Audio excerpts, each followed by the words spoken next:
Pertama, memang orang tua juga harus melihat ini bukan sebagai sebuah kewajaran ya. Ternyata itu saya koreksi juga. Kita jemputnya jangan lagi kenakalan ya. Ini udah kriminal. Udah kriminal. Iya. Kan sampai membuat lawannya atau orang lain sampai luka, sampai cacat, sampai meninggal. Ini kan bukan lagi kenakalan. Kalau nakal tuh kan kayak ngerebut mainan, ngerebut makanan temennya begitu. Tapi kalau ini kan sampai orang lain itu tadi ya luka berat, sampai cacat, sampai meninggal atau sampai ya naudzubillah ya.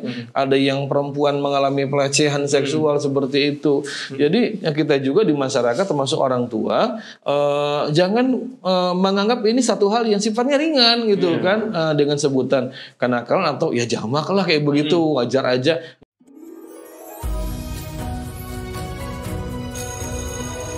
Waduh,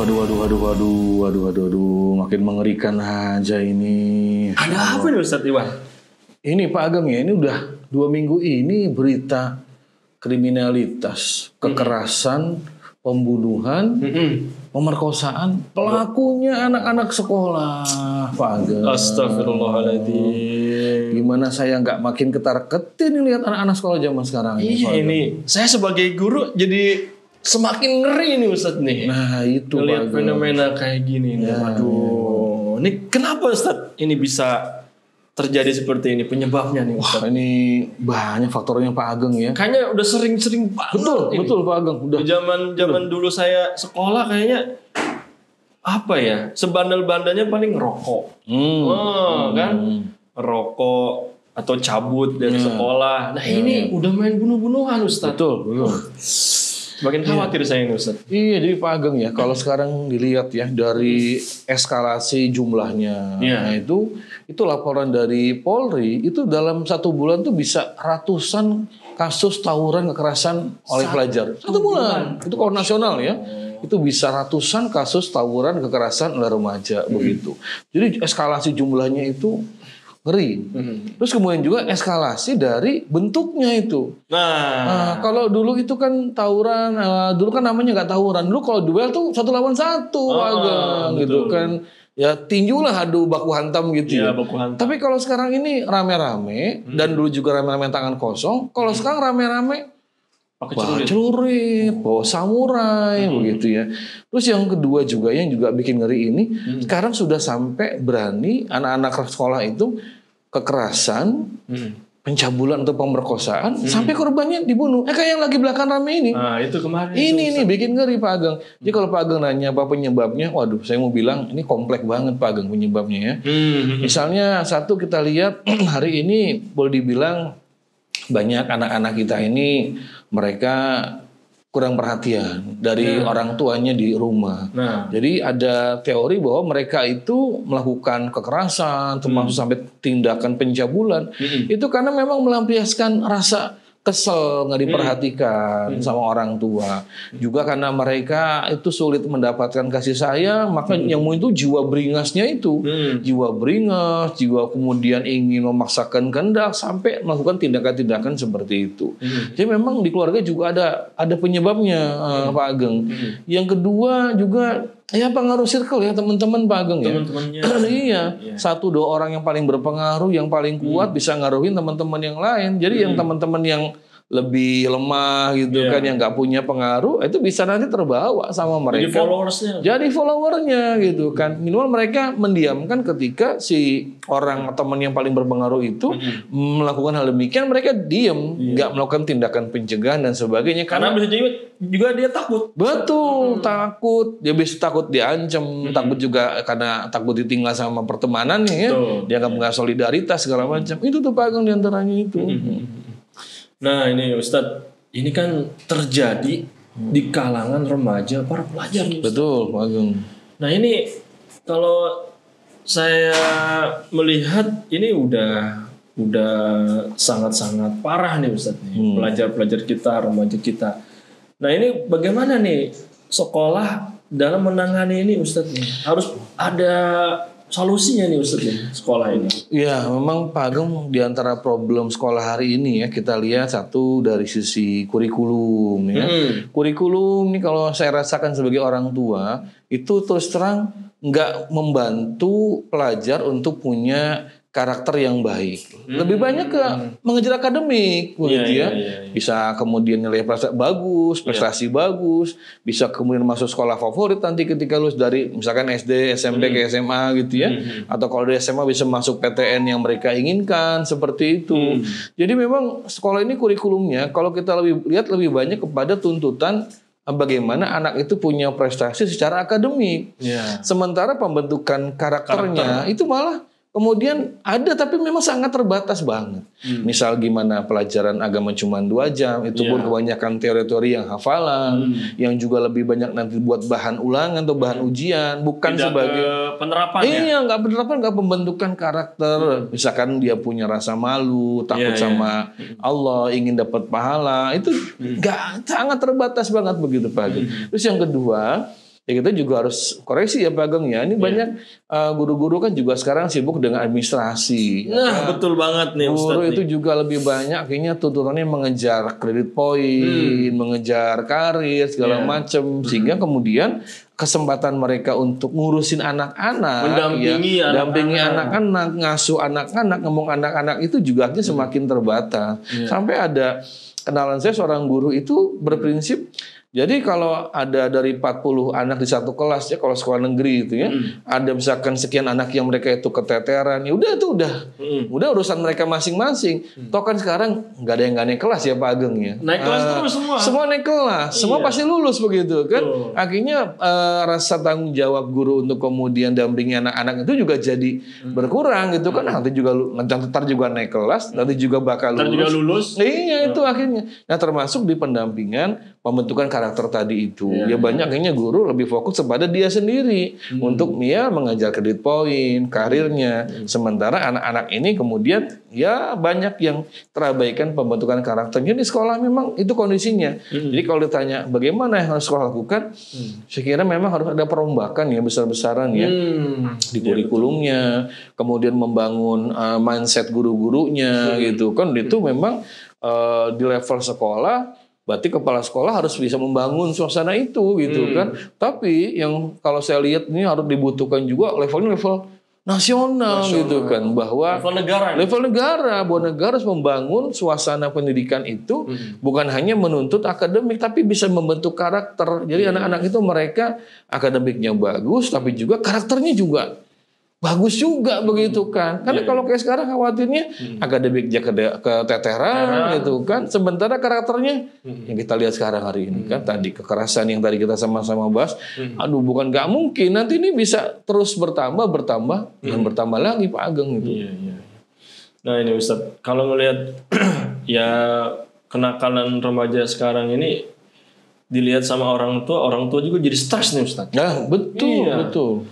Karena kenakalannya udah bener-bener di luar batas nih sampai tadi yang memperkosa bahkan membunuh kemudian sampai dikubur ya kan untuk menghilangkan jejak seperti ini. Nah ini peran orang tua ini harusnya seperti apa nih Ustadz nih untuk mencegah kekerasan ini? Iya. Pertama memang orang tua juga harus melihat ini bukan sebagai sebuah kewajaran ya. Ya tadi itu saya koreksi juga. Kita sebutnya jangan lagi kenakalan ya. Ini udah kriminal. Iya. Kan sampai membuat lawannya atau orang lain sampai luka, sampai cacat, sampai meninggal. Ini kan bukan lagi kenakalan. Kalau nakal tuh kan kayak ngerebut mainan, ngerebut makanan temennya begitu. Tapi kalau ini kan sampai orang lain itu tadi ya luka berat, sampai cacat, sampai meninggal atau sampai ya naudzubillah ya. Ada yang perempuan mengalami pelecehan seksual seperti itu. Jadi ya kita juga di masyarakat termasuk orang tua jangan menganggap ini satu hal yang sifatnya ringan gitu kan dengan sebutan kenakalan atau ya jamak lah kayak begitu wajar aja. Ini yang pertama.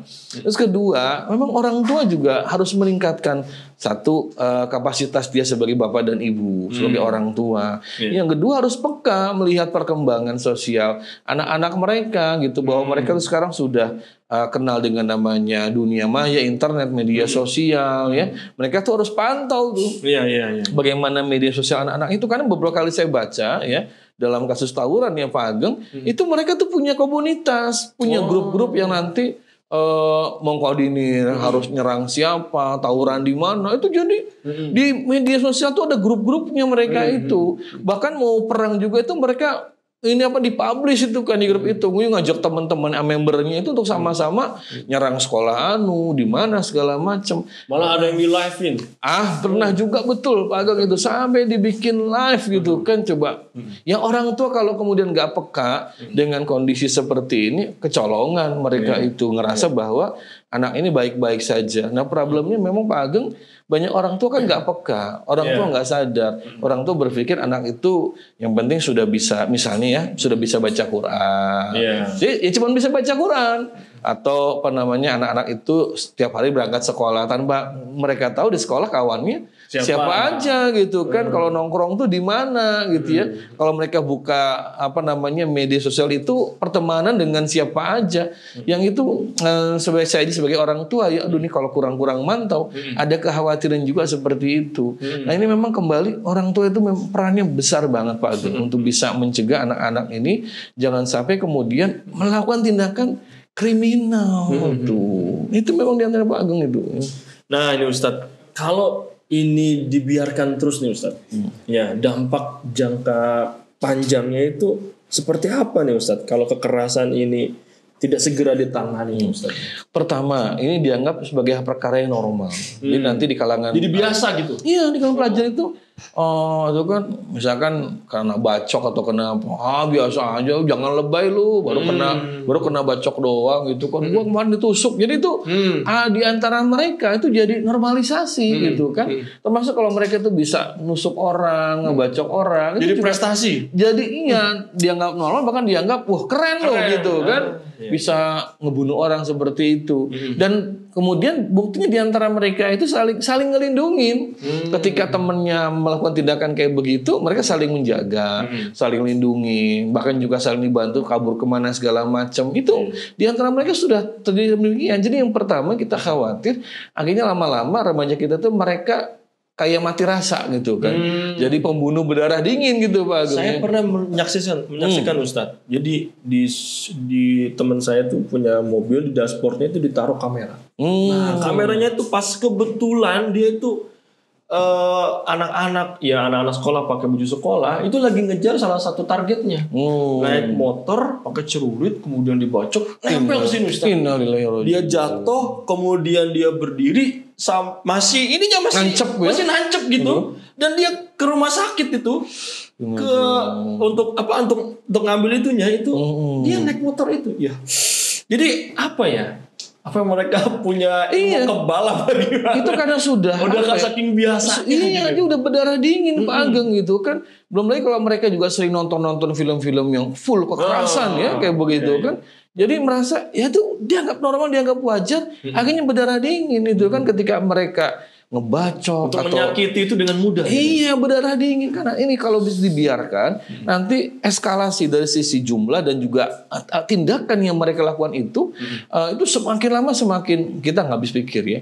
Kayak ngelempar korban dengan air keras itu kan. Kan harusnya mereka tahu bahwa kalau orang dilempar air keras itu dampaknya cacat itu. Tapi itu mereka lakukan. Jadi begitu gampangnya mereka marah, nggak diredam, akhirnya mereka juga merasa bahwa itu puas kalau bisa membuat korban itu cacat seumur hidup seperti itu. Jadi bukan cuma mati, kalau bisa sampai cacat seumur itu mereka tuh puas banget itu Pak Ageng. Ini yang kita khawatirkan, lama-lama mereka itu jadi berdarah dingin dan akhirnya ingin melakukan tindakan yang lebih lagi dari itu. Ibarat kayak orang itu dia biasa dulu ngerokok cuma 1 batang jadi sehari, ada levelnya gitu. Naik lagi Pak Ageng, mungkin jadi setengah bungkus itu kan. Nanti lama-lama sehari satu bungkus, 2 bungkus, itu lama-lama gitu. Jadi yang namanya emosional itu kalau biasa dilepaskan ya, itu bukannya tenang, tapi malah nanti menuntut yang lebih tinggi lagi cara pelampiasan. Ini yang kita khawatirkan terjadi dan faktanya itu sudah terjadi di tengah-tengah anak kita, Pak Agung. Iya. Nah, di samping yang tadi ini Ustadz, terkait dengan itu ada hal lain nggak yang perlu menjadi kekhawatiran kita nih Ustadz? Ya jelas nanti ini kan akan berdampak kepada kemudian masyarakat secara umum ya. Karena masyarakat yang resah ini juga mereka saya khawatirkan mereka juga main hakim sendiri. Dan kan sudah kejadian. Gitu, walaupun saya masih bersyukurnya belum sampai tindakan yang berlebihan ya, tapi sudah kejadian. Saya pernah nonton satu video itu ya. Jadi ada anak remaja itu dia naik motor sambil megang celurit, itu dikejar sama mobil, pakai mobil. Oh iya. Kalau di situ kan, akhirnya kemudian ditabrak sampai kemudian jatuh begitu. Atau juga pernah ada yang lagi geng motor itu banyak gitu kan, ada satu kampung itu kemudian dikepung oleh warga dan dipukul pakai tongkat kayu seperti itu. Karena masyarakat juga kesal gitu ya, mereka lihat seperti ini, meresahkan. Yang saya khawatir juga nanti masyarakat mereka hilang kendali, ada masuk ke kampung mereka itu yang tawuran, itu bisa nanti dihabisi ya, kan bahkan bisa jadi dibunuh oleh warga karena begitu kesalnya warga kepada perilaku anak seperti itu. Dan itu sudah kejadian, walaupun ya bukannya saya bersyukur, tapi belum sampai tindakan sampai membunuh anak-anak itu. Tapi buat tindakan ada kekerasan yang dilakukan warga kepada anak-anak itu sudah kejadian, Pak Ageng itu. Tapi Ustadz, saya tuh jadi merasa ini aparat ini kayak seakan-akan mendiamkan Ustaz. Ya. Karena semakin kesini tuh jadi semakin semakin banyak gini yang terjadi seperti itu. Apa emang dibiarkan apa gimana nih? Atau terlalu banyak? Satu Pak Ageng ya, ini bisa jadi karena jumlah personil ya dari polisi mungkin ya itu tidak ideal. Kan itu ada hitung-hitungan satu aparat tuh harusnya berbanding sekian ribu atau sekian ratus warga. Yang itu kalau jumlahnya sedikit juga repot. Yang kedua juga dari sisi kemudian mindset penanganan atau menciptakan keamanan tengah-tengah masyarakat. Jadi jangan sampai kemudian, mohon maaf ya, misalnya, ini mah anak gini mah bikin bosan aja deh, kesal aja gitu kan. Nanganin juga tidak terlalu penting begitu kan. Jangan sampai kemudian muncul tanggapan warga itu, karena ini nggak ada duitnya gitu kan, akhirnya nggak ditangani secara sosial aparat.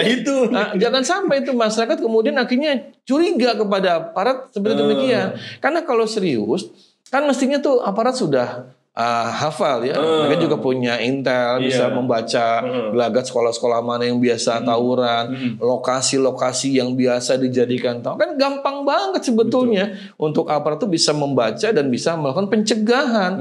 Jadi yang kurang itu pencegahannya.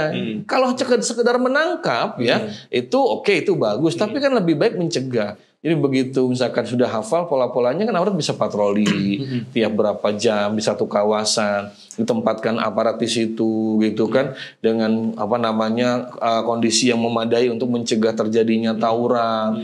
Kemudian sekolah-sekolah yang sudah punya catatan siswanya sering tawuran juga didatangi oleh aparat dinas pendidikan, diberikan teguran seperti itu, diturunkan akreditasinya atau diancam nanti mau ditutup kalau sekiranya masih terus ternyata pelajarnya itu terlibat dalam tawuran. Nah, terus yang ketiga Pak Ageng, bisa jadi juga ini aparat juga agak repot karena yang saya pernah dengar ya dari beberapa orang itu, kalau ini pelajar tawuran tangkap gitu kan, mereka kan masuk penjara harus kasih makan begitu.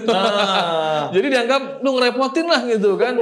Belum lagi juga secara hukum kalau di bawah 18 tahun kan dianggapnya di bawah umur.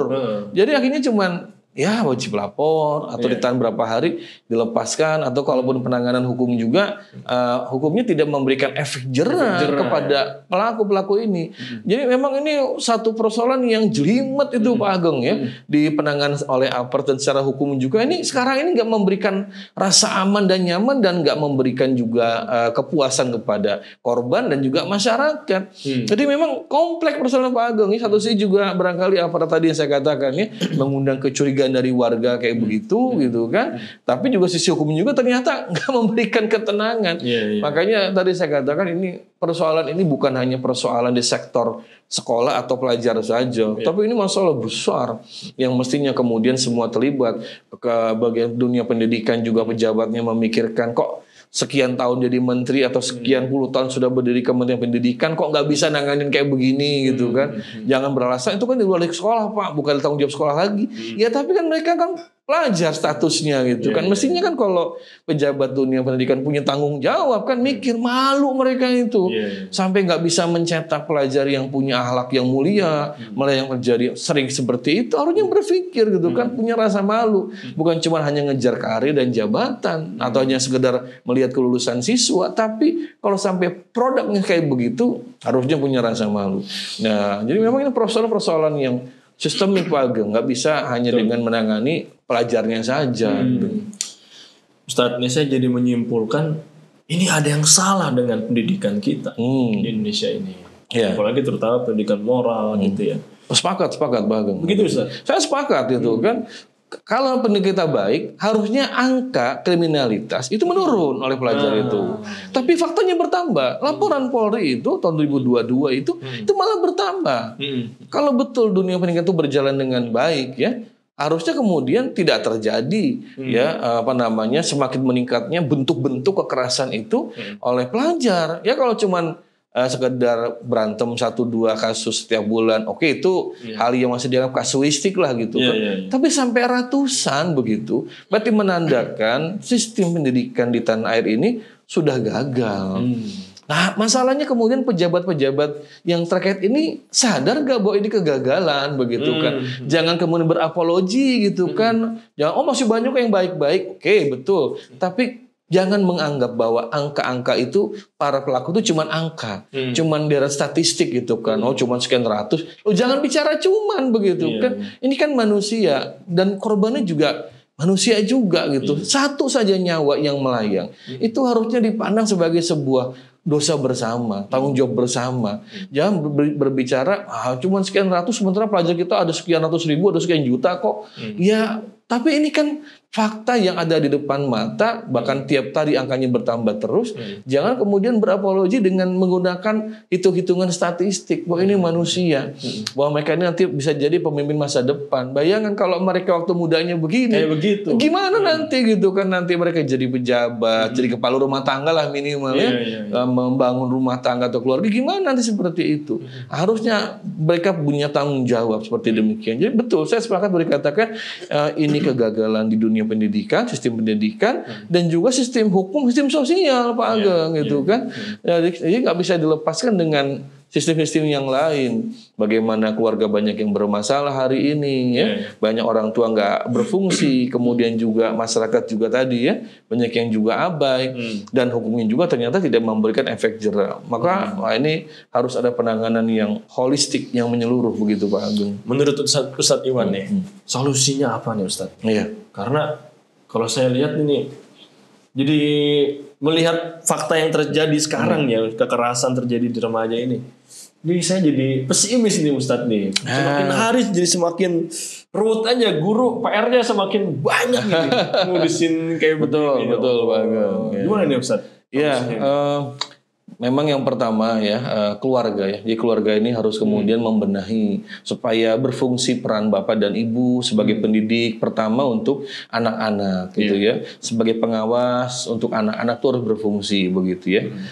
Yang kedua, memang ini saya pikir sekolah juga pasti berat menangani ini Pak Ageng ya. Kan akhirnya yang terjadi sekarang begini, ada anak bermasalah satu sekolah kan dikeluarkan. Untuk menjaga sekolah ini tetap baik kan, nggak mempengaruhi teman-temannya.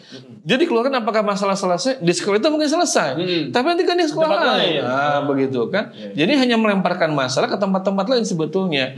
Makanya ini harus ada perubahan yang memang mendasar, fundamental dan menyeluruh. Secara fundamental dunia pendidikan harus berbasis pada akidah Islam, bahwa anak-anak itu dan juga tenaga pengajar mereka ada di dunia pendidikan untuk menguatkan akidah. Yang akidahnya lemah, anak-anak kita ini imannya lemah dikuatkan. Jadi muncul rasa takut melakukan pelanggaran, kemudian rasa takut sampai menyakiti orang gitu kan, muncul sifat penyayang pada ya sesama teman, hormat pada guru. Ini kan kuncinya memang di akidah itu, di iman itu. Yang hari ini justru ya pendidikan kita ini memarginalkan, meminggirkan akidah, meminggirkan agama. Cuma 2 jam dapat apa?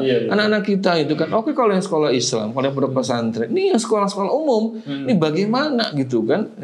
Kemudian juga pada tujuan pendidikan ini harus direvisi, diubah. Apa itu? Membentuk kepribadian Islami yang punya pola pikir Islam dan juga punya pola sikap yang Islam. Sehingga kurikulum itu dan kemudian atmosfer sekolah itu diarahkan ke sana. Bahwa gurunya jadi teladan, ada aturan di sekolah, kemudian juga ada sanksi yang juga sesuai dengan Islam yang membuat mereka itu ketika diberi sanksi itu muncul kesadaran untuk berubah, untuk tobat begitu kan. Itu memang harus ada perubahan yang menyeluruh. Dan sistem hukum terutama buat anak-anak yang sudah masuk usia akil balik. Ini kalau dalam Islam kan bukan dia 18 tahunnya, maksimal 15 tahun kok. Untuk 15 tahun itu sudah dianggap dia dewasa. Dianggap sudah tanggung jawab atas perbuatan yang dia lakukan. Nah, dalam sistem hukum Islam itu nanti ada sanksi yang berlaku kalau pelaku sudah berusia 15 tahun ya, itu kan, atau sudah memang akil balik. Sehingga nggak ada alasan kemudian mereka itu dianggap masih anak-anak atau dianggap kemudian teenager, remaja begitu. Dalam pandangan hukum Islam ini sudah pelakunya dewasa, harus sudah mulai berpikir atas tindakan yang mereka lakukan. Jadi ini memang membutuhkan perubahan yang mendasar, fundamental, dan holistik menyeluruh. Dan di kalangan dunia pendidikan, para pengajar itu betul-betul mereka mengajar dengan penuh kesungguhan untuk mendampingi anak-anak. Dan salah satu cara ini memang ya pengajar ini diberikan kemudian juga pendidikan untuk mereka dan diberikan kesejahteraan yang juga menjamin begitu. Betul. Jadi nggak sampai kemudian guru itu masih mikirkan itu kan apa namanya bayar kontrakan rumah, besok gitu makan kan. apa? Iya kan, bayangkan ada guru honorer cuma 400.000 sebulan, iya, betul. Bisa cukup buat apa gitu kan? 400.000 saya nggak ngebayang, ya Allah, itu buat seminggu aja juga mungkin berat itu ya. Berat banget, Ustaz. Nah ini kan menandakan bahwa tidak ada perhatian yang penuh pada dunia pendidikan, diantaranya kepada tenaga pengajar, nggak diberikan penghargaan yang tinggi untuk mereka. Jadi kalau mereka kemudian susah untuk bisa mendampingi anak-anak sepenuh hati, ya wajar lah Pak Ageng. Itu kira-kira Pak Ageng. Baik Ustadz nih, Masya Allah ini harus tetap menjadi perhatian kita karena saya juga sebagai guru ya harus banyak juga memberikan kontribusi nih, ya betul kan, Bang. untuk masalah ini karena ya mau bagaimanapun ya mereka ini pelajar-pelajar ini adalah pelanjut estafet kepemimpinan masa depan. Betul ya Ustadz ya. Ustadz, katanya ada janji lagi. Iya, makanya betul. Iya, makasih Ustadz nih. Mudah-mudahan tetap sabar menjalani anak-anak kita. Doakan saya Ustadz. Amin. Enggak Pak Ageng ya. Assalamualaikum.